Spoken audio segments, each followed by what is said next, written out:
Could you start with your name and job title, please? My name is Nicholas Brookes, and my vague job title is I am the author of An Island's 11. Vague job title. I like that. Um, Eventually, we'll explain how Israel almost derailed Sri Lanka's chance to win the '96 World Cup, although I've now written about that a lot. But I want to go back to the start of Sri Lankan cricket. It's not something that I've covered massively, that period, sort of the 10 years before they get test status, and it was something I found really, really interesting in your book. So by the early 1970s, it's quite clear that this is a team coming together, isn't it? Yeah, absolutely. I think the first thing to say, Jarrod, is at the start of the 1970s, Sri Lanka is still kind of reeling from this failed or cancelled tour to England in 1968, which was seen as an audition or a springboard for test status. It didn't end up happening, which put them back. But you're right to say things are coming together at the start of the 70s. I mean, they've won a test match in Ahmedabad against India in 65. They've won a limited overs match against England by this point. And the team's looking settled with this batting core of Hine, Tissera, Tennakoon, Fernando being bolstered by two new superstar batsmen in Duleep Mendis and Bandula Warnapura. So there's definitely a sense of Sri Lanka, I think, as kind of a team on the charge at the start of the 1970s, or at least for those who are paying sort of really close attention. Which was probably no one outside of Sri Lanka at that point. Yeah, exactly, which was probably no one except for maybe a couple of people in Tamil Nadu who'd seen them kind of playing year on Yeah. year.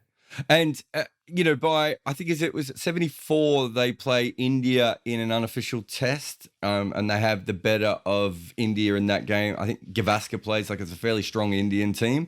And not long after that, it feels like there's an 11 that's pushing through, even if the rest of the world hasn't quite noticed at that point.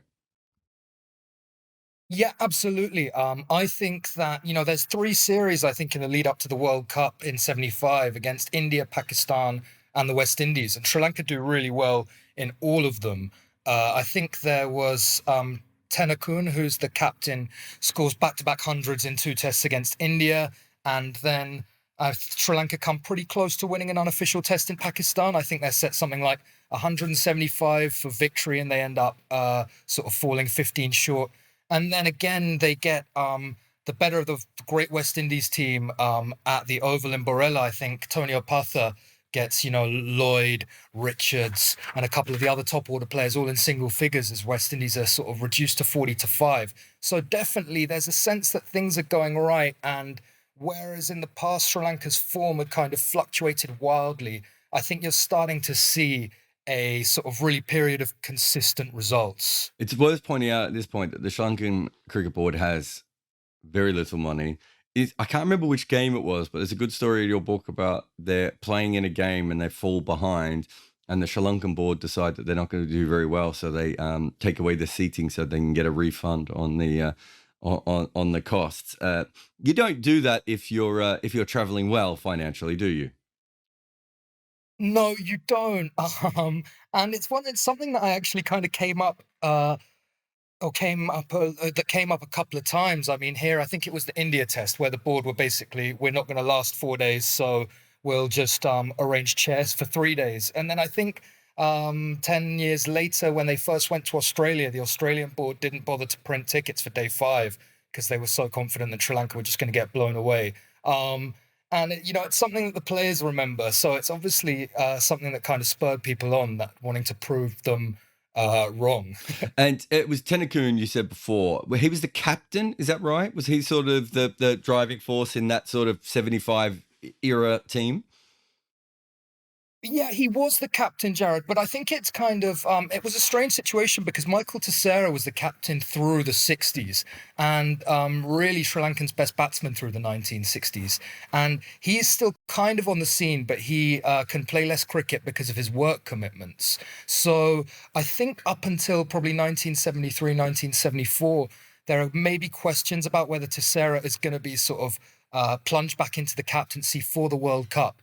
But I think that Tennakoon, who's maybe not a sort of natural leader in the way Tissera was, he's a pretty quiet, sort of shy guy. I think through the force of his run scoring and his action across 1974, he cements himself as the leader of this group. And He scored, I mean, I think in 1974 he reached 1,000 runs in unofficial tests at an average over 40. And considering kind of, the sparsity of cricket, the amateurism of the Sri Lankan scene, I think that's a really incredible achievement that kind of marked him out as a world-class player. The other interesting thing I saw, which it kind of plays back to what we talk about with associate nations now. There was, in the first 4 months of 1974, they played 13 first-class games, which is a remarkable amount of games. And I think they played 16 in the 5-year stretch from 1968 to the 1972, right? So it's not that there was a big talent jump or, they suddenly had a golden generation or anything like that. It's literally they were producing cricketers. They just didn't have a system to be able to develop them against the better players, right? Yeah, I think that's totally the case. And I mean, I imagine it's something that all associate nations and, countries coming through struggle with, is that when you've got these huge chasms in the calendar and your own sort of domestic cricket scene is not of the standard that, is required, I guess, to get improved players, it's really, really hard. And I think you see that Sri Lanka or play all these games in a run in 1974 and suddenly start to perform really well. Whereas previously, it had been 14 months in between a sort of 3-day match and then you've got nothing. So it is, yeah, I think that's a really good point to make, Jarrod, that playing regular cricket makes a massive difference. And as soon as Sri Lanka got test status in the 80s and, you've got a test sort of every few weeks, you see again big leaps and guys starting to make big scores much more consistently. So 1975 World Cup, that's obviously sort of the first time that Sri Lanka is a major nation. Your book's got some great history in it. We know that Sri Lanka, one of the reasons that they sort of had the ability to develop in a way that maybe Malaysian or Hong Kong cricket didn't, was the fact that Australia and England would stop over and they could test themselves against better teams, as far as also having a better structure. 1975 World Cup is the Sri Lankan team coming out of Sri Lanka, right? And coming into major cricket. I mean, essentially, in some ways, it was the first time we had international tournament since 1911 anyway, except for the Women's World Cup a couple of years earlier. But for those players, we're not talking about players who are well-traveled or first-class veterans getting pushed up to a World Cup, are we? We're really talking about guys quite often on their first trip outside of Asia. Yeah, I mean, I think that's something that really struck me, Jarrod, was when I managed to speak to a lot of the 75 squad. And for most of these guys, it was their first trip beyond Asia. And, just seeing London, the scale of a huge city, I think Colombo then was still quite small. And so, I mean, for a lot of the players, it was a shock and, a real experience and an adventure. I mean, I think that talking to the guys now, kind of almost 50 years later, that sense of camaraderie and bond and of a family feel is still really strong. And I think those guys had a great time on the 75 trip. I think it was actually also a really, really strong squad. Looking back at it on paper, I think it was probably stronger than the squad that went and won a game against India in 79. And so I do feel as though if that team had had slightly better preparation and planning and maybe a little better structure around them, that they could have done some real damage at that 75 World Cup. Let's talk about that for a minute. So it works, according to your book, it works almost exactly the same way as it does now, which is that the teams go out, and if you want to get out there early, you pay your own way, right? So you have to look after yourself, and then at a certain date, the World Cup organization helps you with hotels and per diems, although it might not have been per diems in 1975, Nick, if we're being honest, but let's hope that they had per diems. But that bit beforehand, could you tell me about the accommodation that they had, that the Sri Lankan players had available to them? Yeah, so the board had laid on some digs called the Ceylon Student Sounds great. Centre, somewhere in West London, which I think was demolished pretty soon after. And because, I mean, if you'll excuse my language, Jarrod, all I can say about this place is that it sounds like a total shithole. I mean, I think there was no heating or hot water. The rooms were like dungeons. The blankets were threadbare. I think Dennis Chanmagam was in the bathroom brushing his teeth when a bit of the ceiling collapsed on his head. I think I've stayed in this place, by the way. The one, The couple of good things that it had going for it was there was a TV, which was a device that hadn't yet reached Sri Lanka. So the squad sat around watching TV on the evening, although I think it started leaking onto the TV. So they had to put a kind of bucket above it to stop the set getting wet. Um, and they apparently it served really good rice and curry, which was actually kind of important because the board couldn't budget for meals. So they had sent the squad to kind of endless functions around London. And they were going and watching rubbish cricket matches or having to sort of stand around just to get a bit of food. So the fact that the student centre did decent food was great. But I think though Sri Lanka went a few weeks ahead, and they probably didn't plan that the best because they were playing teams like Finchley or St Ives, small club sides, which probably weren't the best preparation for Lillian Thompson. Yes. So their first game in the 75 World Cup is against West Indies. Could you take us through how bad that went for them? Yeah, I think they go up to Old Trafford and, it's a kind of typical English early summer day, lots of heavy cloud and gloom. Tennecoon lost the toss to Lloyd and Sri Lanka were just totally blown away. I think it was Bernard Julian who was kind of getting swing and seam, and the batsman had never seen anything like it. And they were done, I think, probably for just over 100. Oh no, they were done for 86. In fact, I'm just looking at my notes. So they didn't make 100. The West Indies knocked those off in no time, and then just as the game was finishing, a kind of busload of Sri Lankan fans turned up. So they faced the indignity of having to play another match to fill up the afternoon, which was a T20 game. They did a little bit better in that, but they lost again. I'm trying to think if that's ever happened at a World Cup before. I know that's happened in bilateral games, but I'm trying to think if there's ever been a case in a World Cup where teams have played 2 games in the one day because the team was embarrassing. So I know it was the first World Cup, and it does tell you how amateur it was. And you go back and you read about the women and the men, and you do realize that these things barely existed. It's not the World Cup as we see it today. But even so, to think we'll just play another game at the end because that one didn't go particularly well. I mean, that's got to be incredibly embarrassing considering it's Sri Lanka's first ever game. Yeah, their kind of introduction to the world, in a sense, their first outing on a global scale, and it's so bad that they have to do it all over again in the afternoon. And just on a side note, if anyone is listening who was on that bus in 1975, I've always wanted to find someone because I've heard a lot about it from the players, but nothing from any fans. So if anyone's out there who was around in 1975, do get in touch. A second game is against Australia. Australia make 325. It was 60 overs then, was that tournament, I think. Is that right? Yeah. It was 60 overs, yeah. So 325 is still a lot for a one-day game of that era. I mean, we haven't talked about it much, but Sri Lanka was a batting side compared to probably most of the more struggling sides, and that was certainly their key. But Australia making 325 against them.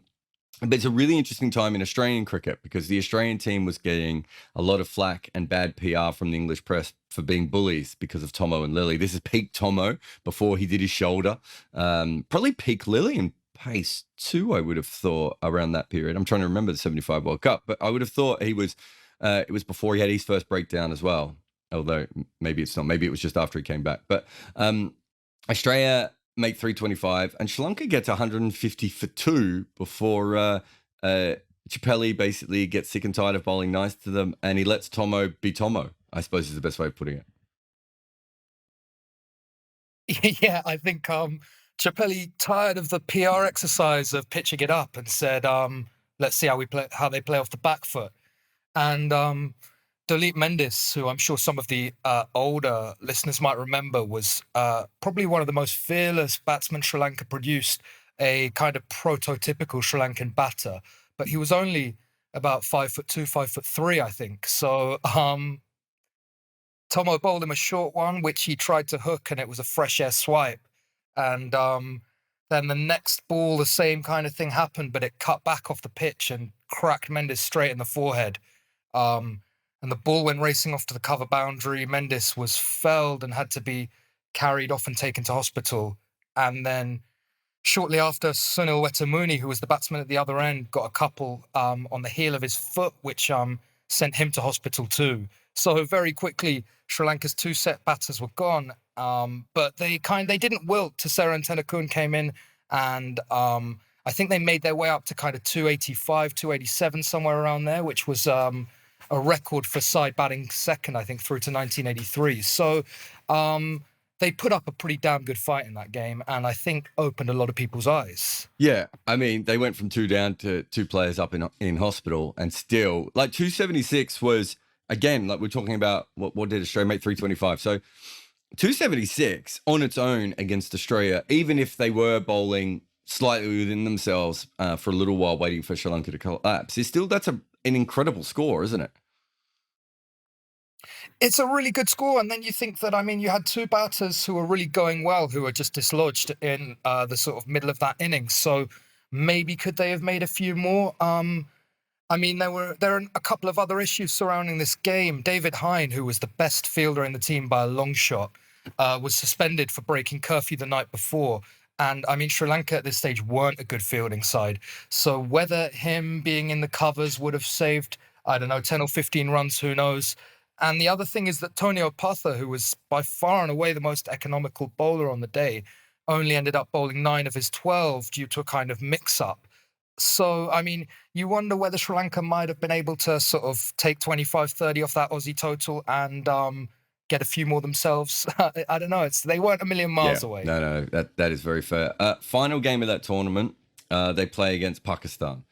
I'd say that it's fair to say that the Australia game is the highlight. The Pakistan game doesn't go as well. Yeah, I think probably the Pakistan game is even more disappointing than the West Indies game in a way, because, I mean, these two know each other and they've played a fair bit of cricket against each other. And by this stage, you think the Sri Lankan players should be sort of acclimatized to English conditions, but they just get blown out. Zahir Abbas plays in a gem of an innings, and I think Sri Lanka lose by something like 200. Yeah. So they're done in the groups, but I think it's probably fair to say, I mean, you'd have a better sense of this than me, Jarrod, that Pakistan, West Indies, and Australia were the 3 best sides in the tournament. Yeah, I suppose it's so hard to work out who was good and who wasn't, because I just had a look at Lilly, his one-day form. He plays in 72. He plays a bunch of one-days. Then he plays in 75. You don't know who was a good team and who just had a couple of good games, because this wasn't. Yeah, sure. In some ways, Sri Lanka probably prepared for this more than some of the major teams did, right? A little bit like the early T20 World Cup, where you turn up, but you look at Australia on paper, and Pakistan were probably, and West Indies were all assembling. I mean, West Indies wasn't the West Indies we know they were going to become.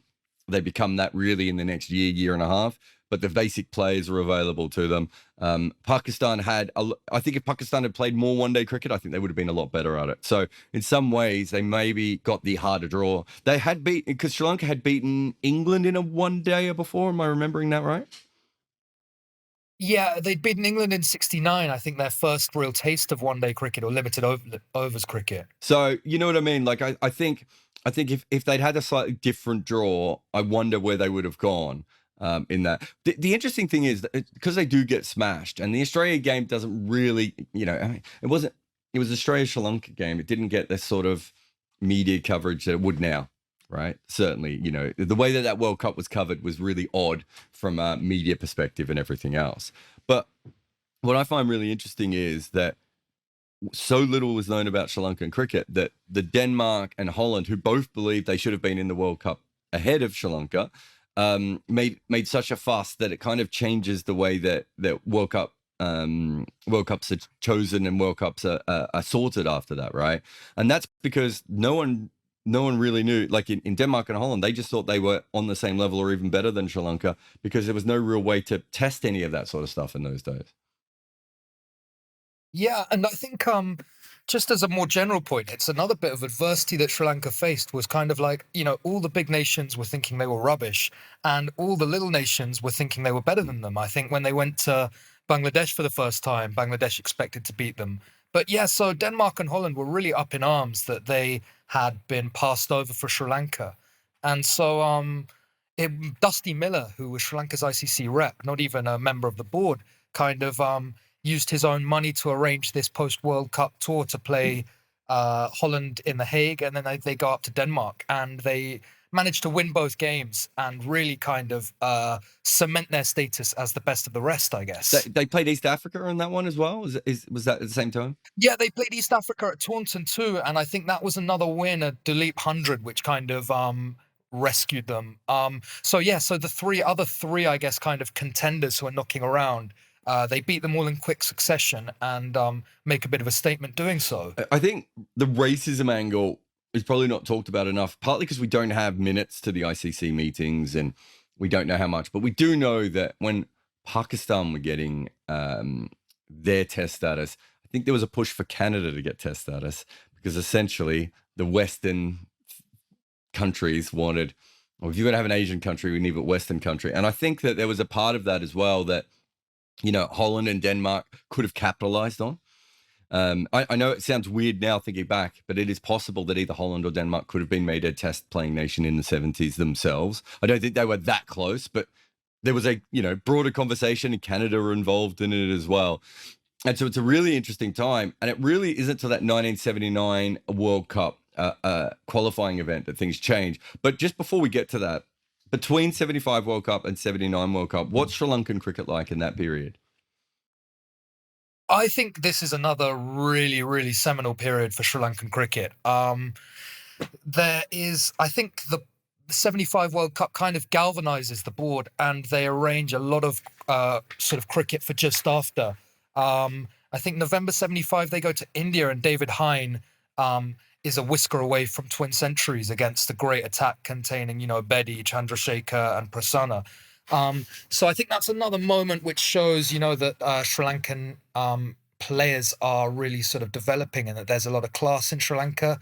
Then in 76, I think they win a couple of 40-over games against Pakistan and win a sort of another unofficial test against Pakistan.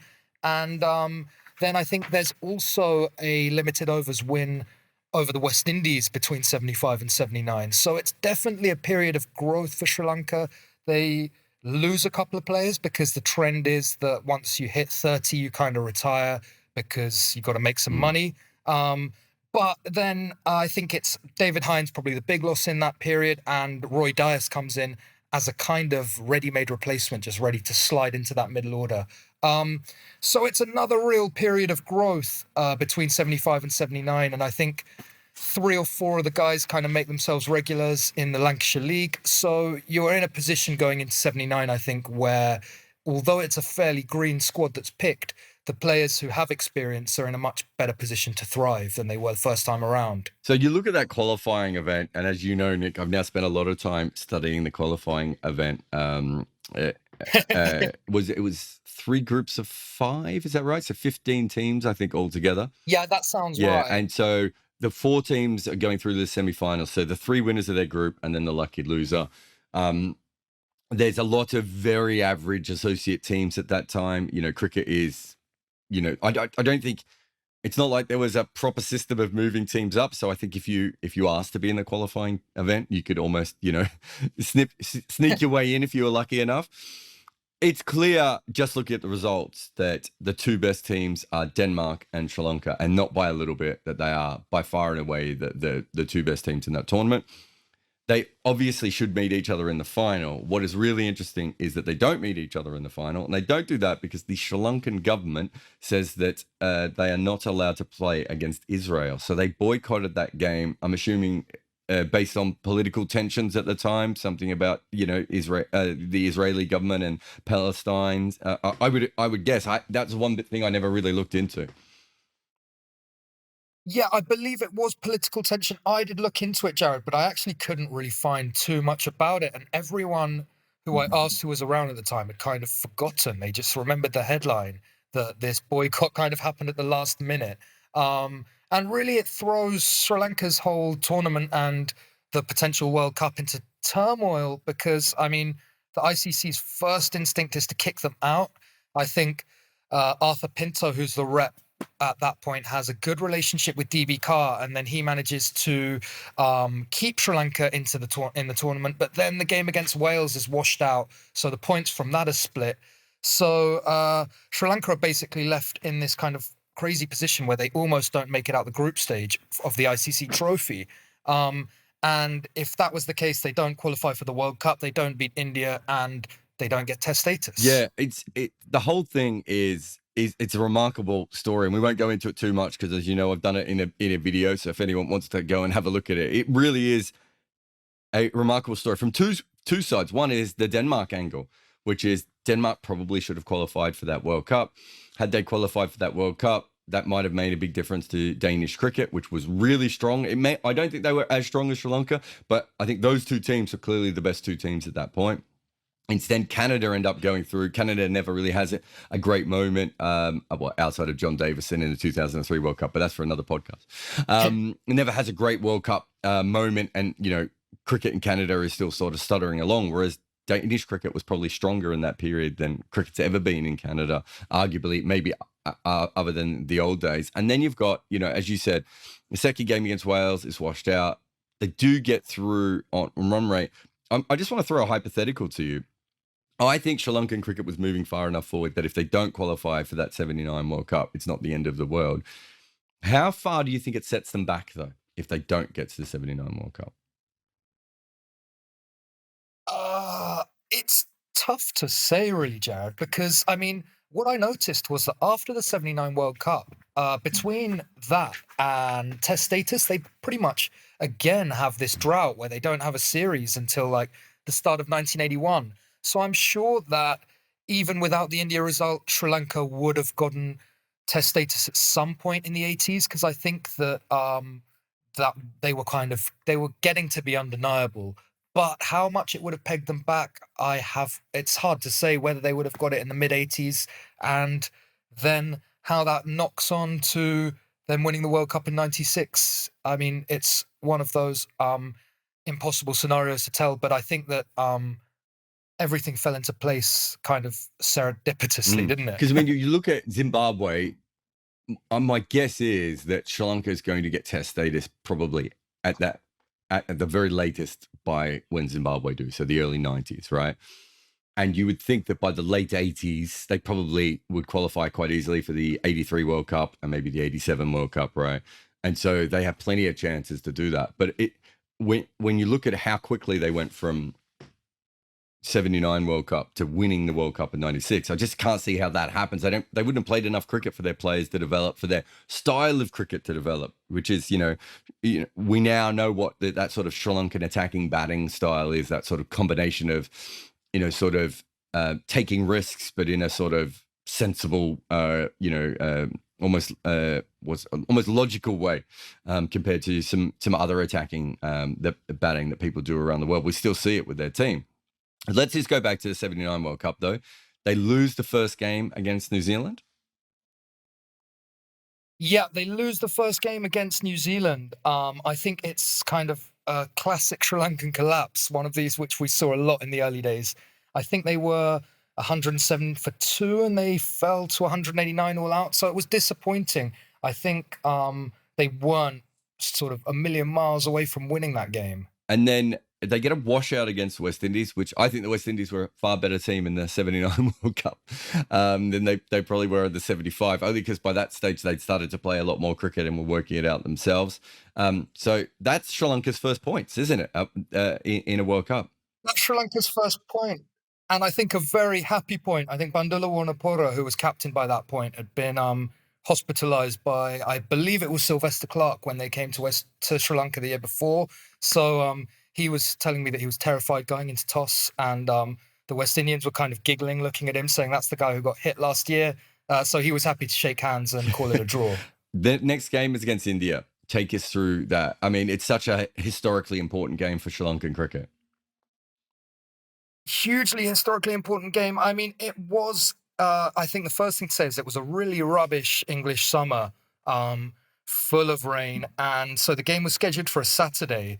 In those days, we still had the kind of godly Sunday day of rest. So it gets rained off on the Saturday and moves on to the Monday.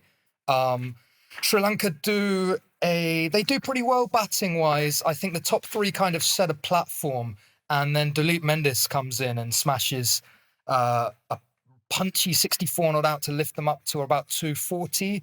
and then India make a pretty decent start.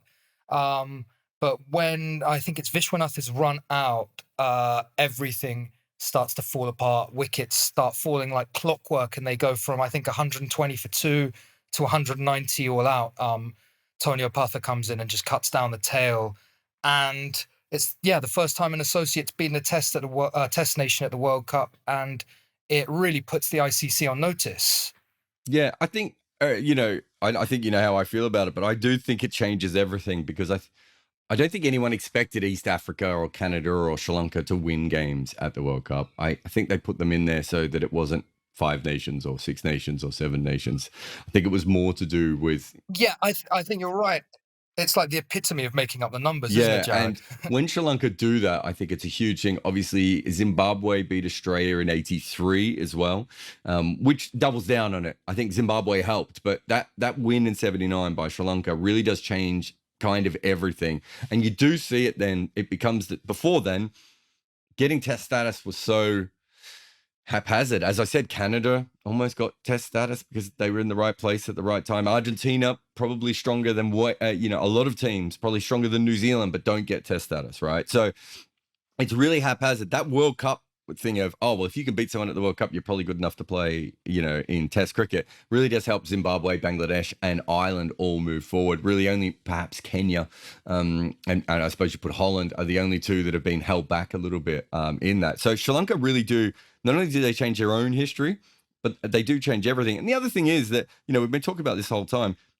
We sit here thinking about Sri Lanka as a proper cricket nation. That wasn't the feeling in the 1970s, right? It wasn't that it was a proper cricket nation. It was that it was this small island that occasionally you went for tours to, and you had a bit of fun with. It wasn't exactly thought of as this budding cricket superpower, was it? No, totally. And I think the kind of structure of the Sri Lankan scene, that it was very small and based around a few kind of Colombo clubs and Colombo schools, sort of old boys. I think that kind of encouraged that thinking that this was just a little sort of ragtag weekend hobby. But you're right, Jarrod. They really do. They kind of set the path for other nations to follow. And I think you're right that India win is the crucial moment in their kind of push for test status. What in writing this book, what was it about? I'll tell you this straight away that when I was doing my book on the history of Test cricket, the Sri Lankan bits were the most annoying because I don't think there'd been very good books. There'd been books written by fans. I remember there was one book I was given by this Sri Lankan historian. He was really proud of it. And there was like a chapter on, the squash ball incident of Adam Gilchrist. And I was like, if that's a chapter, I can't take this book seriously. It felt like to me for a long time that this was a big missing part of cricket. But what drove you towards writing about the history of Sri Lankan cricket? I think it was a lot of different things, Jarrod. I should say that I was born in 1990, so my kind of first sporting memories kick in kind of just after the 96 World Cup. And I had always kind of assumed that Sri Lanka were part of the furniture and that they'd been around playing Test cricket. I guess I don't know what I thought, but I was shocked basically when I found out they got Test status in 1981. And they were always, I think for a lot of people in the 90s and noughties, they felt like your second team. I just loved watching Jayasuriya bat when I was a kid. I couldn't move my feet very well either. So seeing him kind of be planted in sand and just smack the ball to all parts was inspiring and maybe a bit reassuring. And so I loved watching Sri Lankan cricket. I thought that they played the game in a kind of really unique way and a way that sort of seemed to express a national identity more than other cricketing nations.